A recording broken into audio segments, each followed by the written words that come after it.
Hi, I'm Belle from Gardening Express, and this is a quick introduction to dogwood. Dogwood is a broadleaf shrub which is typically found thriving in damp woodland edges. With vibrant red or yellow stems in the winter and flowers giving way to berries in the spring and summer, these are guaranteed to provide year-round colour and interest. Dogwood is easy to establish in your garden. It's adaptable to many soil types, however it does prefer moist conditions and is often seen growing in hedgerows. It can be planted at any time of the year, but for the best results we suggest planting before or after summer instead of during. It's a deciduous plant, so do be prepared to watch those leaves drop for the colder months, but don't worry because you'll always be left with these beautiful, bright stems to add some colour to your garden. Lots of moisture and full sun will bring the full colour of the stems out. Dogwood has fresh green oval leaves that will eventually turn a deep crimson shade in the autumn. Dogwood produces delicate, creamy white petal flowers, which will eventually give way to small dark berries. These are popular with mammals and small birds, which is a great way of making your garden more nature-friendly.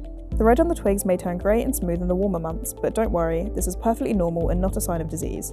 You can always do a bark scratch test to determine the plant's health. There are plenty of varieties of dogwood available, so it's really all down to what colours would best suit your garden in the colder seasons. Midwinter fire swaying in the breeze can create a fireplace effect in your garden, whilst Baton Rouge and golden dogwood will create a striking contrast. For any more information or tips on gardening, be sure to check out the other educational videos and articles on our website. Thank you for watching and enjoy your garden.